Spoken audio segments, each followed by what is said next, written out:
Aujourd'hui, nous allons travailler, poser les ombres au crayon de couleur. Alors, moi, c'est Lisadelle et on est dans mon atelier. Donc, on va voir ça tranquillement tous ensemble. Et c'est parti! J'ai choisi ce dessin parce qu'il a une fenêtre. La fenêtre, c'est la lumière. Donc, ce qu'on va faire, c'est commencer par poser un petit soleil qui va nous dire, là, c'est la lumière. Et on va faire, au plus bas, un petit nuage avec un éclair qui va représenter l'espace où il y aura le moins de lumière. D'accord? Donc, on va imaginer que la lumière, elle vient comme ça. Alors, sur le t-shirt de la petite fille, par exemple, on va pouvoir mettre des couleurs claires sur le côté. Tac, et plus on va aller par ici, plus on va mettre des couleurs foncées. Donc, on va pouvoir tout doucement... Alors, on va suivre les plis comme ça, mettre des couleurs plus froides.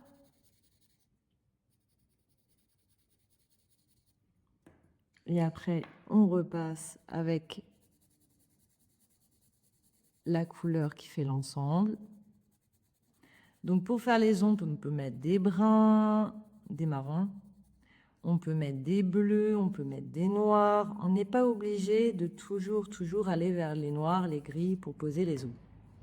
D'accord? On peut même mélanger les couleurs. C'est l'intérêt du crayon de couleur, hein. C'est de pouvoir poser des couleurs différentes les unes sur les autres. Alors, ce qui va être important, c'est de colorier dans le sens du volume. Là, la petite fille, son ventre, c'est un cylindre. Donc, on essaye d'avoir un geste le plus tournant à des endroits pour que mon volume, il apparaisse le plus possible. Donc ça va nous permettre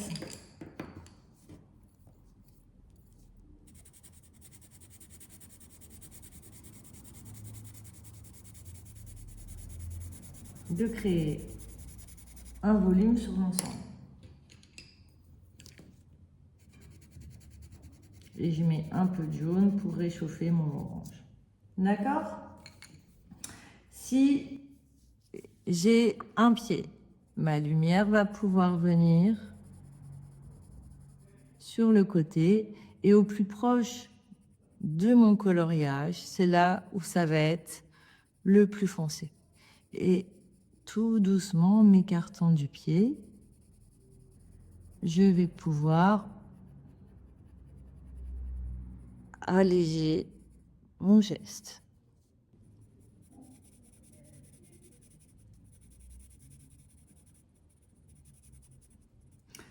Hop, et ça va être pareil partout.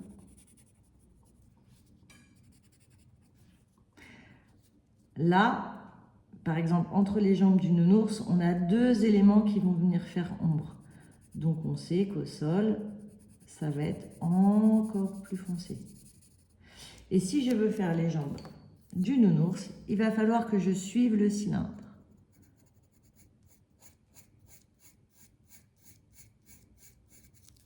Hop. Donc là, c'est la partie la plus basse. Donc, c'est la partie qui va être le plus sombre. On essaye de mélanger les couleurs. Si je veux que mon nounours il soit dans les bruns, je ne mets pas dans les marrons, je ne mets pas automatiquement tout de suite le brun.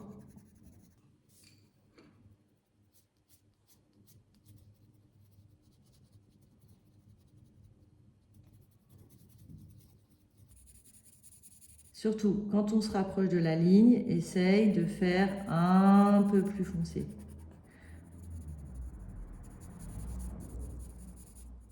Et tout doucement, les objets vont prendre leur volume.